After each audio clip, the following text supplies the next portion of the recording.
প্রথম অধ্যায় বিষাদ যোগ। কুরুক্ষেত্রের রণাঙ্গনে সেনা পর্যবেক্ষণ।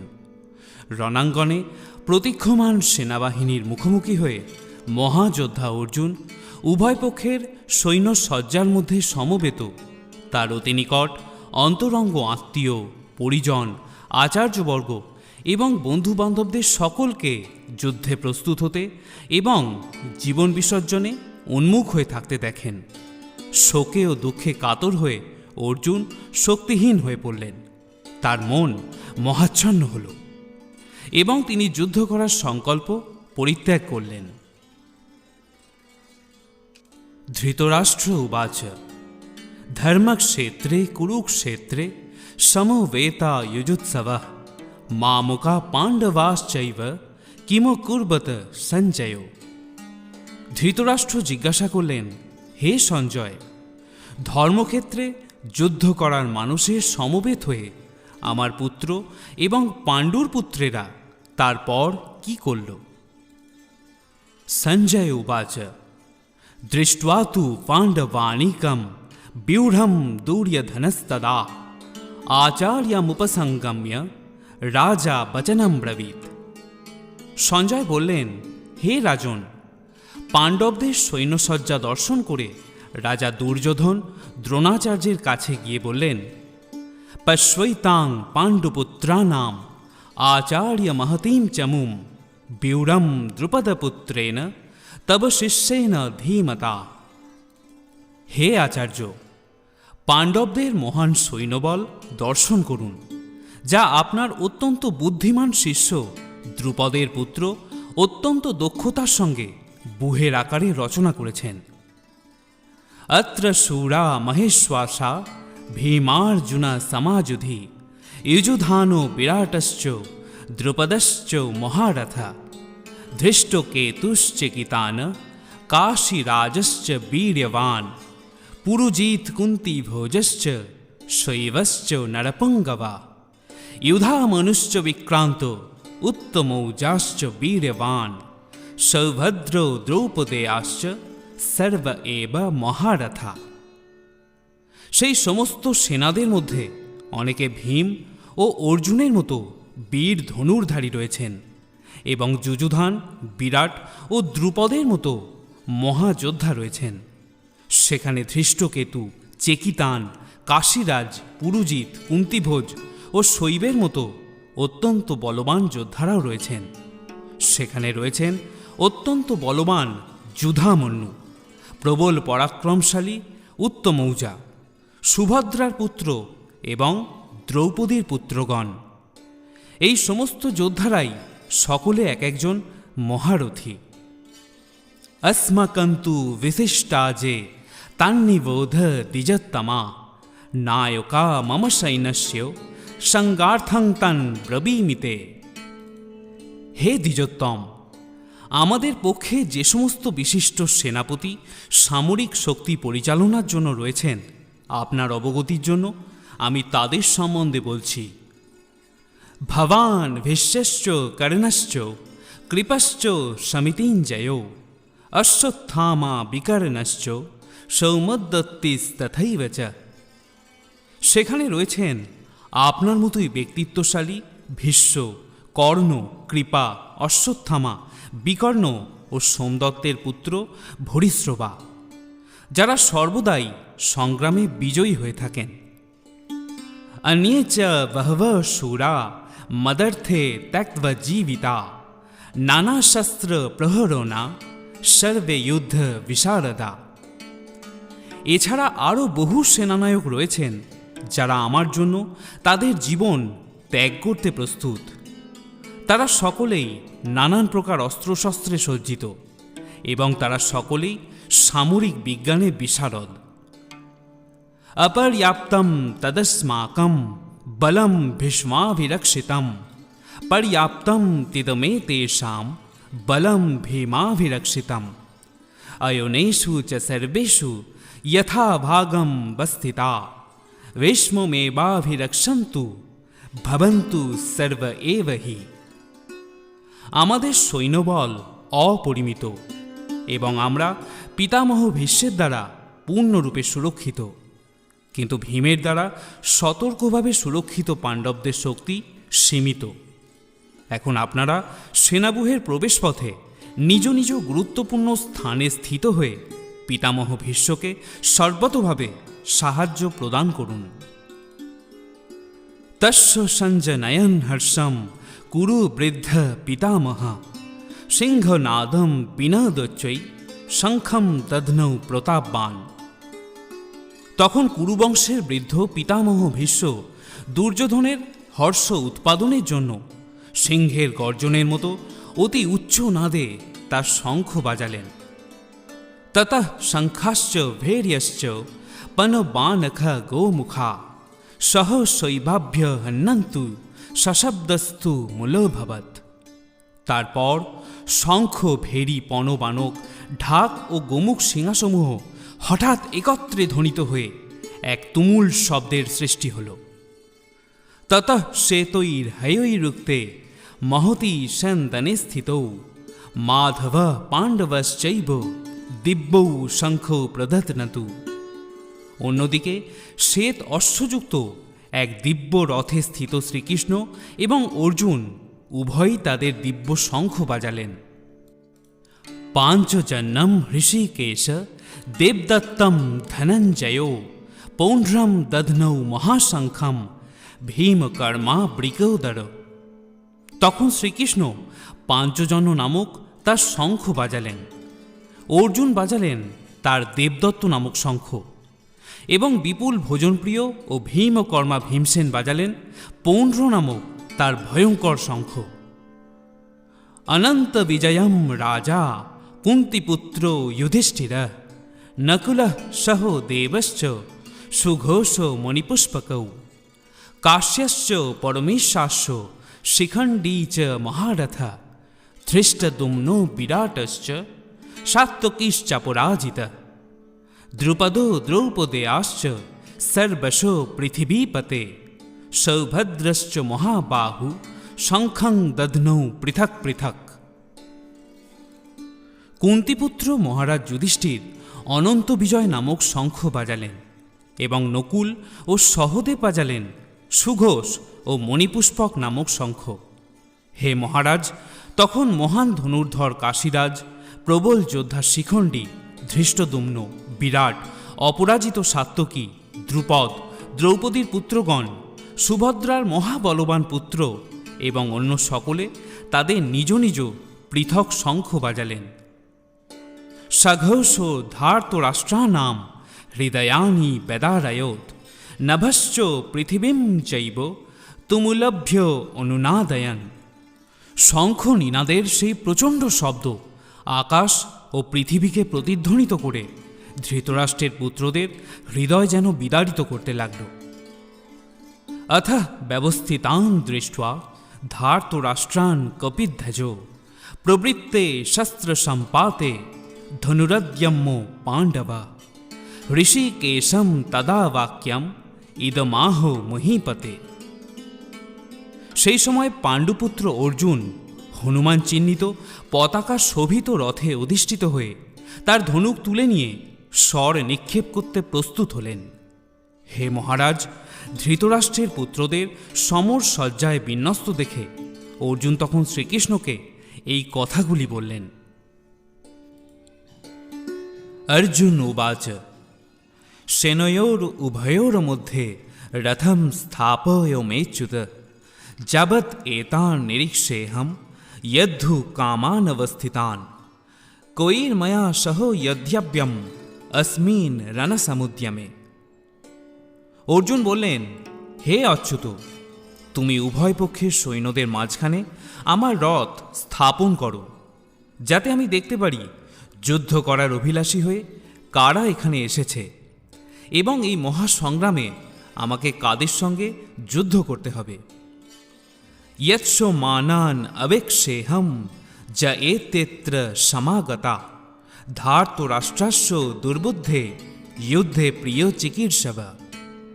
ধৃতরাষ্ট্রের দুর্বুদ্ধি সম্পন্ন পুত্রকে সন্তুষ্ট করার বাসনা করে যারা এখানে যুদ্ধ করতে এসেছে তাদের আমি দেখতে চাই। সঞ্জয় উবাচ এবমুক্তো ঋষিকেশ গূঢ়াকেশেন ভারত সেনয়োর উভয়োর মধ্যে স্থাপয়িত্বা রথোত্তমম। সঞ্জয় বললেন, হে ভরত বংশধর, অর্জুন কর্তৃক এভাবে আদিষ্ট হয়ে শ্রীকৃষ্ণ সেই অতি উত্তম রথটি চালিয়ে নিয়ে উভয় পক্ষের সৈন্যদের মাঝখানে রাখলেন। ভীষ্মদ্রোণ প্রমুখত সর্বেষাং চ মহীক্ষিতাম উবাচ পার্থ পশ্যৈতান সমবেতান কুরুনীতি।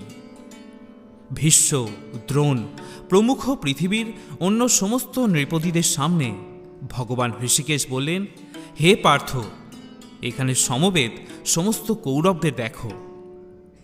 তত্র পশ্চাৎ স্থিতান পার্থ পিতৃনাথ পিতামহান আচার্যান মাতুলান ভাতৃন পুত্রান পৌত্রান সখিংস্তথা শ্বশুরান সুহৃদশ্চৈব সেনয়োর উভয়োরপি। তখন অর্জুন উভয় পক্ষের সেনাদলের মধ্যে পিতৃব্য, পিতামহ, আচার্য, মাতুল, ভ্রাতা, পুত্র, পৌত্র, শ্বশুর, মিত্র এবং শুভাকাঙ্ক্ষীদের উপস্থিত দেখতে পেলেন। তান সমীক্ষ সকৌন্তেয় সর্বান বন্ধনাবস্থিতান কৃপয়া পরয়াবিষ্ট বিষিদন্নিদ ইদম ব্রবীত। যখন কুন্তিপুত্র অর্জুন সকল রকমের বন্ধু এবং আত্মীয় স্বজনদের যুদ্ধক্ষেত্রে অবস্থিত দেখলেন, তখন তিনি অত্যন্ত কৃপাবিষ্ট এবং বিষণ্ণ হয়ে বললেন, অর্জুন উবাচ দৃষ্টে মাম সজনম কৃষ্ণ যুজুৎসুম সমুপস্থিতাম সিদন্তি মম গাত্রাণি মুখম চ পরিশুষ্যতি। অর্জুন বললেন, হে প্রিয়বর কৃষ্ণ, আমার সমস্ত বন্ধুবান্ধব এবং আত্মীয় স্বজনদের এমনভাবে যুদ্ধাবিলাসী হয়ে আমার সামনে অবস্থান করতে দেখে আমার অঙ্গ প্রত্যঙ্গ অবশ হচ্ছে এবং মুখ শুষ্ক হয়ে উঠছে। বেপথশ্চ শরীরে মে রোম হর্ষশ্চ জায়তে গান্ডিবম সংস্রতে হস্তাৎ তাক চৈব পরিদজ্যতে। আমার সর্বশরীর কম্পিত ও রোমাঞ্চিত হচ্ছে, আমার হাত থেকে গান্ডিব খসে পড়ছে এবং ত্বক যেন জ্বলে যাচ্ছে। নচ শক্লম্য অবস্থাতুম ভ্রমতীব চমে মনঃ নিমিত্তানি চপশ্যামি বিপরীতানি কেশব। হে কেশব, আমি এখন আর স্থির থাকতে পারছি না। আমি আত্মবিস্মৃত হচ্ছি এবং আমার চিত্ত উদ্ভ্রান্ত হচ্ছে। হে কেশী দানবহন্তা শ্রীকৃষ্ণ, আমি কেবল অমঙ্গলসূচক লক্ষণসমূহ দর্শন করছি। নচ শ্রেয় হনুপশ্যামি হত্যা সজন মা হবে নকাংশে বিজয়ম কৃষ্ণ নচ রাজ্যম সুখানি চ। হে কৃষ্ণ, যুদ্ধে আত্মীয় স্বজনদের নিধন করা শ্রেয়স্কর দেখছি না। আমি যুদ্ধে জয়লাভ চাই না, রাজ্য এবং সুখ ভোগও কামনা করি না।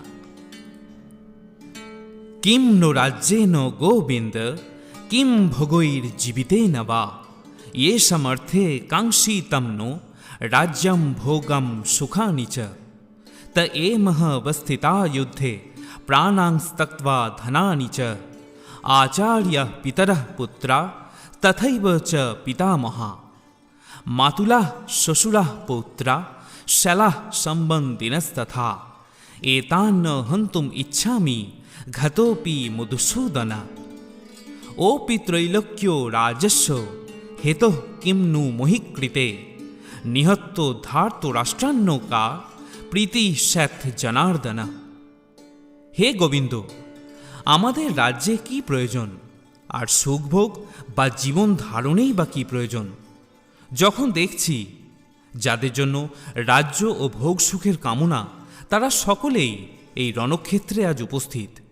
হে মধুসূদন, যখন আচার্য, পিতৃব্য, পুত্র, পিতামহ, মাতুল, শ্বশুর, পৌত্র, শ্যালক ও আত্মীয় স্বজন সকলেই প্রাণ ও ধনাদির আশা পরিত্যাগ করে আমার সামনে যুদ্ধে উপস্থিত হয়েছেন, তখন তারা আমাকে বধ করলেও আমি তাদের হত্যা করতে চাইব কেন? হে সমস্ত জীবের প্রতিপালক জনার্দন, পৃথিবীর তো কথাই নেই, এমনকি সমগ্র ত্রিভুবনের বিনিময়েও আমি যুদ্ধ করতে প্রস্তুত নই। ধৃতরাষ্ট্রের পুত্রদের নিধন করে কি সন্তোষ আমরা লাভ করতে পারব? পাপমেবাশ্রয়ে দস্মান হত্যা তানো আততাইন তস্মান নার্হা বয়ম হন্তুম ধার্তরাষ্ট্রান সবান্ধবান স্বজনম হি কথম হত্যা সুখীন শ্যাম মাধব। এই ধরনের আততায়ীদের বধ করলে মহাপাপ আমাদের আচ্ছন্ন করবে। সুতরাং বন্ধুবান্ধব সহ ধৃতরাষ্ট্রের পুত্রদের সংহার করা আমাদের পক্ষে অবশ্যই উচিত হবে না। হে মাধব, লক্ষ্মীপতি শ্রীকৃষ্ণ, আত্মীয় স্বজনদের হত্যা করে আমাদের কি লাভ হবে, আর তা থেকে আমরা কেমন করে সুখী হব? যদ্যপেতে ন পশ্যন্তি লোভপহতচেতস কুলক্ষয়ো কৃতম দোষম মিত্রদ্রোহে চ পাতকম কথম ন জ্ঞেয়মস্মাভিঃ পাপদস্মান্নিবর্তিতুম কুলক্ষয়ো কৃতম দোষম প্রপশ্যদ্ভির্জনার্দন। হে জনার্দন, যদিও এরা রাজ্য লোভে অভিভূত হয়ে কুলক্ষয়জনিত দোষ এবং মিত্রদ্রোহ নিমিত্ত পাপ লক্ষ্য করছে না, কিন্তু আমরা কুলক্ষয়জনিত দোষ লক্ষ্য করেও এই পাপ কর্মে কেন প্রবৃত্ত হব? কুলক্ষয়ে প্রণশ্যন্তি কুলধর্মা সনাতনা ধর্মে নষ্টে কুলম কৃৎস্নম ধর্ম অভিভূবতুত। কুলক্ষয় হলে সনাতন কুলধর্ম বিনষ্ট হয়, এবং তা হলে সমগ্র বংশ অধর্মে অভিভূত হয়। অধর্মাভিভবাৎ কৃষ্ণ প্রদুষ্যন্তি কুলস্ত্রিয় স্ত্রীষু দৃষ্টাসু বাংনেয় জায়তে বর্ণসংকর। হে কৃষ্ণ, কুল অধর্মের দ্বারা অভিভূত হলে কুলবধূগণ ব্যভিচারে প্রবৃত্ত হয়, এবং হে বাষ্ণেয়, কুলস্ত্রীগণ অসৎ চরিত্রা হলে অবাঞ্ছিত প্রজাতি উৎপন্ন হয়। শঙ্করো নরকায়ৈব কুলঘ্নানাং কুলস্য চ পতন্তি পিতরো হেষম লুপ্তপিণ্ডদকক্রিয়া। বর্ণসংকর উৎপাদন বৃদ্ধি হলে কুল ও কুলঘাতকেরা নরকগামী হয়। সেই কুলে পিণ্ডদান ও তর্পণ ক্রিয়া লোপ পাওয়ার ফলে তাদের পিতৃপুরুষেরাও নরকে অধঃপতিত হয়। দোষই রেতই কুলঘ্নানাং বর্ণসংকরো কারকই উৎসাদ্যন্তে জাতি ধর্মা কুলধর্মাশ্চ শাশ্বতা। যারা বংশের ঐতিহ্য নষ্ট করে এবং তার ফলে অবাঞ্ছিত সন্তানাদি সৃষ্টি করে, তাদের কুকর্মজনিত দোষের ফলে সর্বপ্রকার জাতীয় উন্নয়ন প্রকল্প এবং বংশের কল্যাণ ধর্ম উচ্ছন্নে যায়। উৎসন্ন কুলধর্মানাম মনুষ্যানাম জনার্দন নরকে নিয়তম বাস ভবতীত্য অনুশুশ্রূষম। হে জনার্দন, আমি পরম্পরাক্রমে শুনেছি যে যাদের কুলধর্ম বিনষ্ট হয়েছে তাদের নিয়ত নরকে বাস করতে হয়। অহবৎ মহৎ পাপম কর্তুম ব্যবসিতা বয়ম ইয়দ রাজ্য সুখ লোভেন হন্তুম স্বজনমুদ্যতা। হায়, কি আশ্চর্যের বিষয় যে আমরা রাজ্য সুখের লোভে স্বজনদের হত্যা করতে উদ্যত হয়ে মহাপাপ করতে সংকল্পবদ্ধ হয়েছি। यदि मामं प्रतीकारं शस्त्रं शस्त्रपाणयो धार्तराष्ट्रारणे हन्नु तत्मे क्षेमतरम भवेत्। প্রতিরোধ রহিত ও নিরস্ত্র অবস্থায় আমাকে যদি শস্ত্রধারী ধৃতরাষ্ট্রের পুত্রেরা যুদ্ধে বধ করে, তাহলে আমার অধিকতর মঙ্গলই হবে। সঞ্জয় উবাচ এব মুক্তার্জুন সংখ্যে রথপস্থ উপাবিশৎ বিসৃজ্য শশরং চাপম শোক সংবিঘ্ন মানসা। সঞ্জয় বললেন, রণক্ষেত্রে এই কথা বলে অর্জুন তার ধনুর্বাণ ত্যাগ করে শোকে ভারাক্রান্ত চিত্তে রথের ওপরে উপবেশন করলেন। ইতি কুরুক্ষেত্রের রণাঙ্গনে সেনা পর্যবেক্ষণ বিষয়ক বিষাদ যোগ নামক শ্রীমদ্ ভগবদ্গীতার প্রথম অধ্যায়ের ভক্তি বেদান্ত তাৎপর্য সমাপ্ত।